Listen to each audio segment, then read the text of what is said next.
बिस्मिल्लाहिर्रहमानिर्रहीम। खातिन हज़रात, अख्तर अब्बास का सलाम पहुँचे। हम उम्र भर खूबसूरत लगने की कोशिश करते हैं। हमारे दिल में कहीं होता है हम हीरो लगें या हीरो जैसे लगें। लड़कियां हीरोइन बनना चाह रही होती। ज़िंदगी में हम सॉफ्ट बोलने की कोशिश करते हैं, रिश्ते बनाते हैं, निभाते हैं, उनको बड़ा करते हैं। ऑफिस में, घर में, जहाँ जहाँ भी होता है, हमारी ख्वाहिश होती है कि लोग हमारे बारे में अच्छी बात कहें, लोग हमारी लेगेसी को इतनी उम्दगी से याद करें कि हम उनकी यादों में एक मछली बन के तैरें। ज़िंदगी हमारी वजह से खूबसूरत हो जाए, खुशनुमा हो जाए, दिलरुबा हो जाए। पर एक काम ज़िंदगी में ऐसा है जो हमको विलन बना देता है। ये विलन आम तौर पे हम खुद नहीं बनते। जहाँ तक मैंने देखा है, इस विलन बनाने में मर्द का रोल बहुत थोड़ा है। सगी माँ जो कि औरत है, वो अपने ही बेटे को विलन बना देती है। पहले अपने बेटे की कीमत लगाती है, पहले अपने बेटे को सेंटिमेंटल ब्लैकमेल करती है। लाइक जिस घर में अगर बेटी बदजुबान हो, बदकलाम हो, लंबी ज़ुबान वाली हो और उसकी बदजुबानी की वजह से या बद लिहाजी की वजह से, समटाइम ये भी होता है कि पढ़ी लिखी नहीं होती, कम पढ़ती है, 100 वजूहात होती हैं। हर नॉर्मल बच्ची के लिए रिश्ते आते हैं। अगर किसी बच्ची का रिश्ता नहीं आ रहा या माँ को उसने हिकमत से वक्त पे उसके रिश्तों को केटर नहीं किया, टैकल नहीं किया और बेटी लेट होने लग गई, तो अब माँ के पास एक ब्लैकमेलिंग का हथियार होता है। वो कोई ऐसी जगह रिश्ता देखेगी ख़ानदान में कि जिसकी लड़की भी हो और लड़का भी हो, और फिर उसको ऐसे मैनेज करेगी। ये माँ करती है अपने तौर पे, बाद में वो बताती है अपने बाप को, अपने मियाँ को और अपने बेटे को।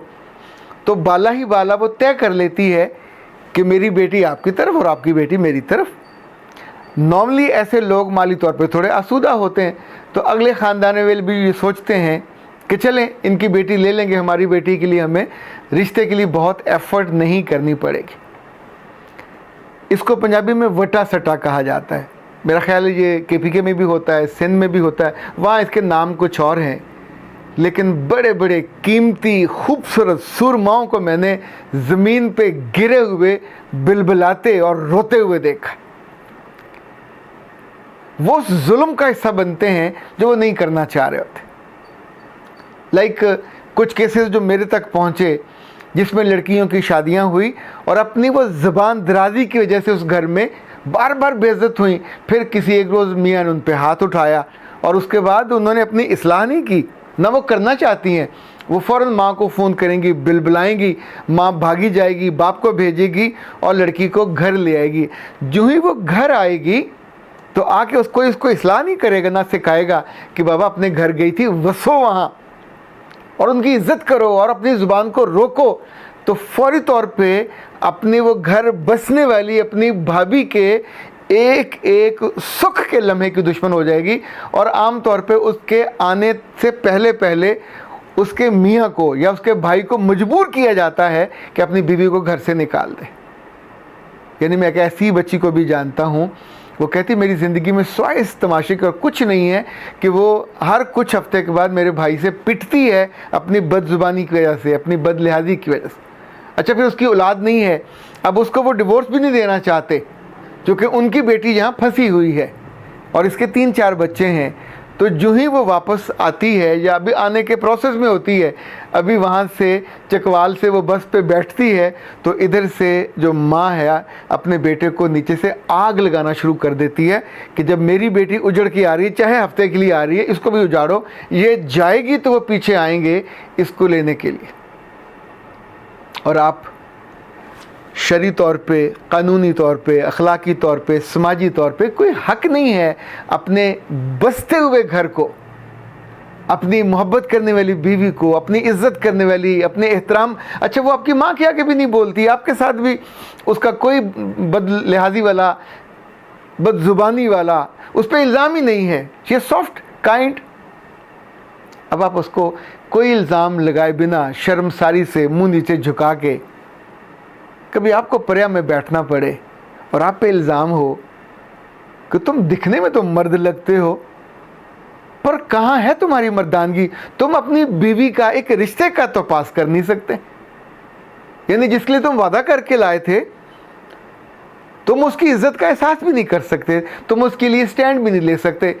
चूँकि बेटे आमतौर पर माओ के आगे स्टैंड नहीं ले सकते, और इस तरह की जो बेटियां हैं जब ये वापस आती हैं तो बेलिहाजी की इंतहा पे ये होती हैं, इनकी ज़ुबान गज़ गज़ लंबी होती है। ऐसी औरतें जिनके लिए फिल वाकई लोग मरने की दुआ करते हैं कि ये मर जाएं तो शायद घर बस जाएं और घर चल पड़े। माएँ कि ऐसा क्यों करती हैं? कभी कभी माओ को अनसर्टन हालात का सामना होता है, कभी कभी उनकी अपनी बेटियां कोजी होती हैं। कोजी हम आमतौर पर कहते हैं जो शक्ल में थोड़ी कमज़ोर हों, कम सूरत होती हैं, कभी कभी वो कम पढ़ी लिखी होती हैं। कभी ये भी होता है, ऐसी मैंने माएँ भी देखी हैं कि जो सोचती हैं कि हमने अपनी बेटी को इतना देना है तो इसको हम कैश बैक क्यों ना लें, यानी उसने इतना जेवर देना है, इतनी चीज़ें देनी हैं, तो वो उसकी कीमत पे उस घर से एक और गारंटी ले रहे होते हैं। फिर इसी तौर पे कितनी माएँ ऐसी हैं जो अपनी कमज़ोर क्वालिटी वाइज, हुनर वाइज, एटीट्यूड वाइज वो जानती होती हैं कि हमारा माल कितना खोटा है या कमज़ोर है, तो उसके लिए वो मेक श्योर करती हैं कि ये इसका एक बॉन्ड भरा जाए। इस सूरत में लड़के स्टैंड नहीं लेते, लड़कों को स्टैंड लेना चाहिए। आप इंजीनियर हों, आप डॉक्टर हों, आप कोई कमज़ोर सी भी जॉब कर रहे हो, याद रखिएगा अब आप हीरो नहीं रहोगे, सारी उम्र आप हीरो, ना अपनी औलाद का हीरो बन सकोगे, ना अपनी बीवी का हीरो बन सकोगे, ना सोसाइटी का, आप एक तमाशा बनोगे। वो एक लड़की जिसका नाम कुछ भी है अलबेजीम आपकी बहन है, और एक औरत जो आपकी माँ है, दोनों आपके साथ खिलवाड़ करेंगी, आपके ख़ानदान के साथ खिलवाड़ करेंगी, और जब तक ये ज़िंदा रहेंगी ये खिलवाड़ होता रहेगा। एक सूरत कभी कभी ऐसी भी होती है कि आप ब्याह के लाए दुल्हन को और अब उनके साथ आना जाना शुरू हुआ, तो दुल्हन के भाई ने आपकी बहन को पसंद कर लिया। अमलन इट वॉज नॉट वटा सटा, अमलन ये लव अफेयर हो रहा है, या इसका उलट भी हो सकता है। अगर लड़की के केस में, लड़के के केस में, यानी आपके स्पाउस ने दूसरी की बहन या भाई को पसंद कर लिया, अब वो इतना इंडल्ज हो जाते हैं, इतना इन्वॉल्व हो जाते हैं उस मोहब्बत में कि उसके दूर रस जो नताइज हैं उसको देखने के लिए वो जो बसीरत होती है, उस बसीरत पे पर्दा डल जाता है। अब जब ये रिश्ता हो जाता है, एक बात याद रखिएगा, इंसानी रिश्तों में सबसे ज़्यादा अनसर्टेनिटी अगर कहीं है तो वो शादी वाले रिश्ते में है। यानी आपकी शादी ऐश्वर्या राय से भी हो जाए तो भी अनसर्टेनिटी इज़ देयर। आपकी शादी किसी बादशाह से हो जाए, यह हमने देखा लेडी डियाना का और चार्ल्स का, एक इतनी हूर परी थी, एक बिल्कुल लंगूर था, नहीं चल पाया।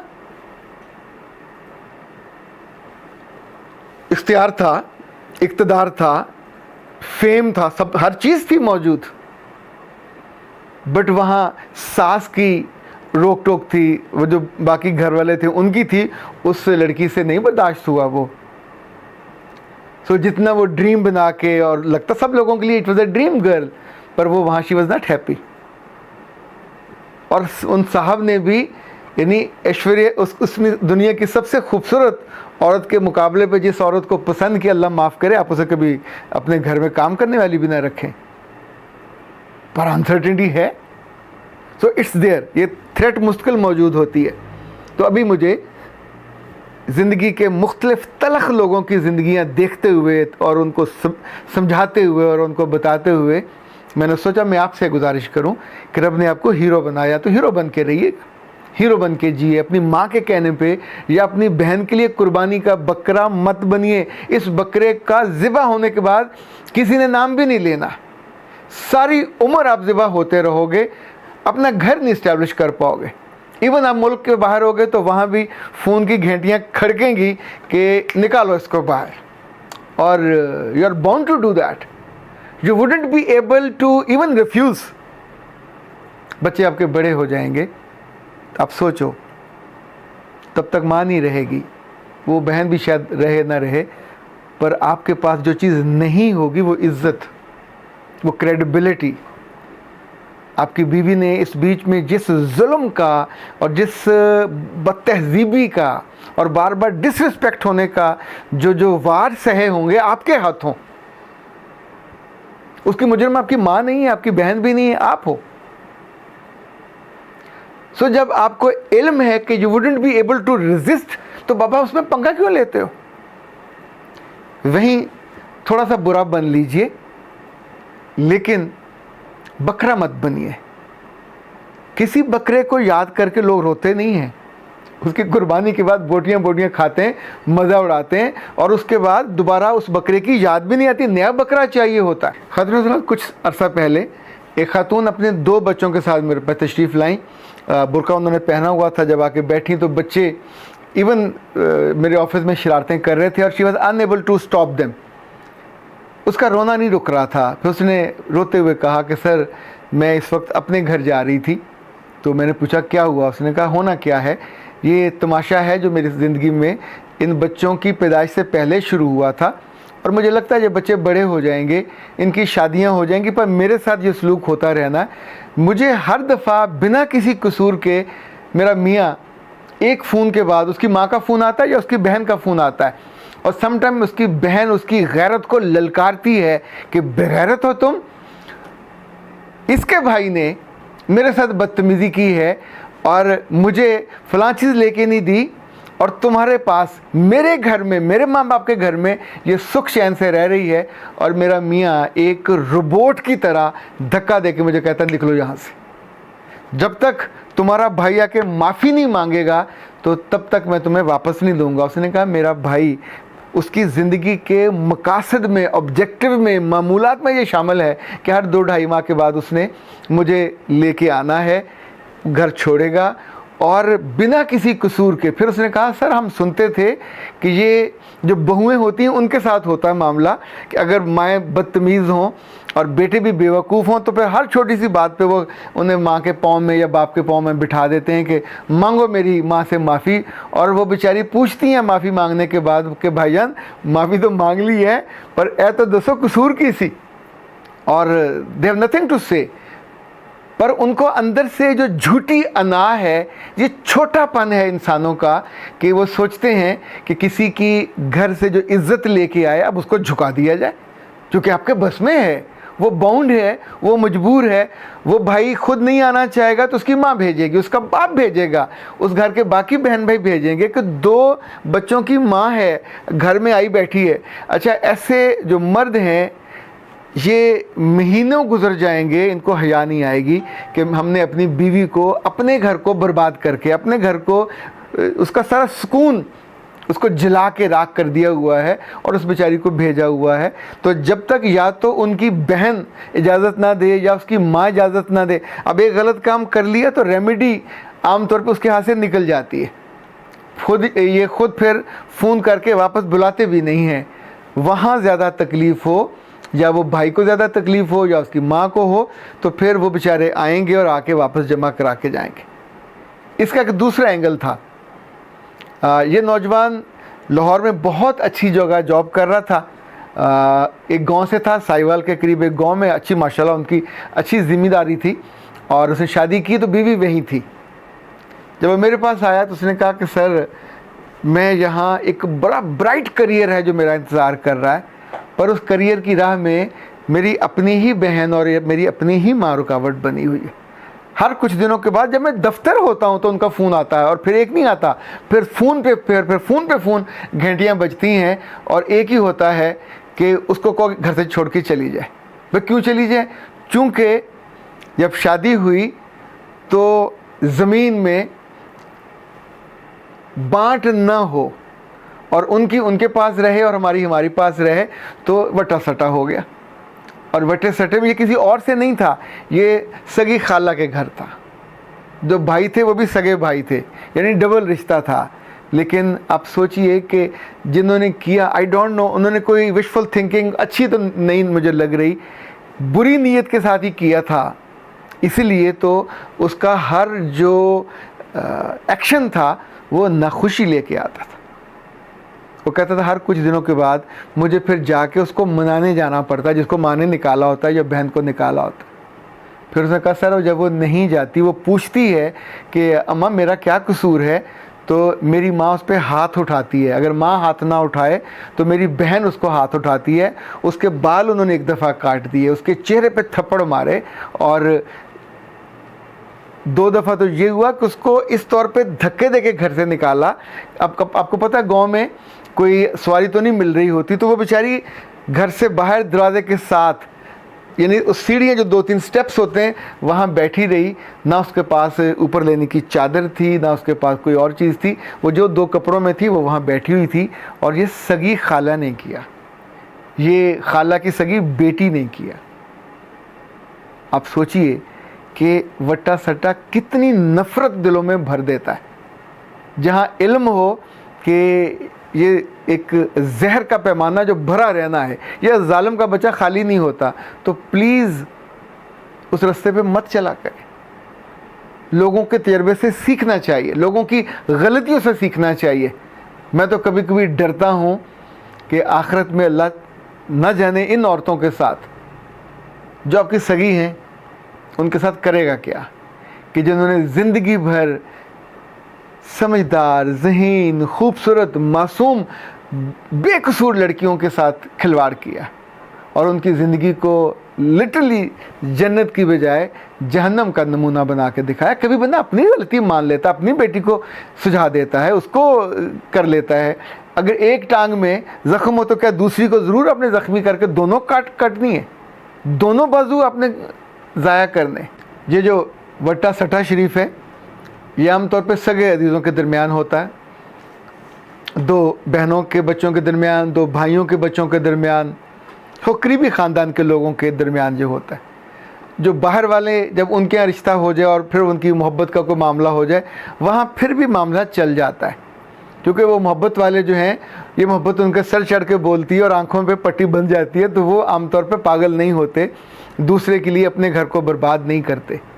लेकिन जिस माँ ने बाई डिज़ाइन एट पार करने के लिए रिश्ता किया हो, बाई डिज़ाइन बदला लेने के लिए किया हो, बाई डिज़ाइन दूसरे को नीचा दिखाने के लिए किया हो, बाई डिज़ाइन अपना कुल्ला और अपना सर ऊंचा रखने के लिए किया हो, और बाई डिज़ाइन अपने रोब और दबदबे के लिए किया हो, और बाई डिज़ाइन अपनी बेटी की कमज़ोरियों और कजियों और कुताहियों को छुपाने के लिए और उसके लिए पंजाबी में कहते हैं तुर्रे के तौर पे इस्तेमाल करने के लिए ये रिश्ता कराया हो, आप सोचें वहाँ कभी सुख नहीं आ सकता। You would be a villain, a true villain. ये एक ऐसी बेफैज़ ज़िंदगी होगी जिसमें आपको कोई फैज़ नहीं मिलेगा। इवन लतीफ़ों में ये कहा जाता है कि एक दफ़ा एक लड़के का इंटरव्यू हो रहा था और इंटरव्यू करने वाले ने उसकी सॉफ्टनेस और उसकी जो चीज़ों को रिपेल करने का जज्बा देखने के लिए एक सवाल किया कि अगर मैं तुम्हारे घर रिश्ता भेजूं। अब it was a very odd question and he was not bound to answer the question, it was open question and you may refuse the question, but he said okay sir भेज दें, हमारे ख़ानदान में वट्टे सट्टे का रवाज है। इस लतीफ़े पे आप 2 सेकंड के लिए स्माइल कर सकते हो, ज़िंदगी में किसी वट्टे सट्टे पे स्माइल नहीं कर सकते। आप अपनी बीवी को इवन अच्छा जेवर लेकर दोगे, वहाँ फसाद हो जाएगा। आप अपनी बीवी को हनीमून पे लेके जाना चाहोगे, वहाँ मसला बन जाएगा। आप अपने बच्चे को किसी अच्छे स्कूल कॉलेज में दाखिल करना चाहोगे, वहाँ मसला बन जाएगा। सो हर जगह कंपैरिजन होगा और आप एक ऐसी लाजानी किस्म की ज़िंदगी का हिस्सा बन जाओगे जिसमें से एंड ऑफ द डे आप दिल पकड़ के बैठे होगे और दिल में आपके अमलन ना सही तो ऐसे सुराख बने होंगे जिसके अंदर कोई खुशी रुक नहीं सकेगी। ऐसी दुख भरी ज़िंदगी को कभी डिज़ाइन मत कीजिए। और आम तौर पे मर्द इस डिज़ाइन के ज़िम्मेदार नहीं होते। मैं बड़ी ख़वातीन को क्या कहूँ, अल्लाह ने इनको मुकाम बढ़ा दिया होता है, मर्तबा बढ़ा दिया होता है, अल्लाह जाने अकल कहाँ चली जाती है। अपने ही उन प्यारे बेटों को जिनको उन्होंने जन्म दिया हुआ होता है उनको वो जो चढ़ाते हैं ना पुराने देवी देवताओं के चरणों पे, तो आप इनको वो करते हैं इनके साथ। तो ख़ातिन हज़रात, और ख़ास तौर पे वो ख़ातिन हज़रात जो बड़ी आंखें खोल के देख रहे हैं, क्योंकि उन्होंने ये होता नहीं देखा, पर याद रखिएगा, अल्लाह से दुआ किया करें आपके साथ ना हो जाए। ये ज़िंदगियाँ उजाड़ देता है, ये एक सौदा, ये एक चॉइस, ये एक हैंडलिंग हमेशा मिस हैंडलिंग होती है, और फिर बदले की ऐसी आग होती है कि जिसके लंबे लंबे भांबड़ होते हैं और आप उसमें जलते हैं, बलते हैं, और सारे रिश्ते और सारी खुशियाँ तबाह बर्बाद हो जाती हैं। मेरा रब आपको सलामत रखे, ऐसी बर्बादी से बचाए रखे जो आपके अपने के हाथों होती है, जो आपके अपनों के हाथों होती है, और कभी कभी हम खुद भी उसका हथियार बन जाते हैं और अपने ही घर की खुशियों को आग लगा देते हैं। अख्तर अब्बास को इजाज़त दीजिए। अस्सलाम वालेकुम व रहमतुल्लाह।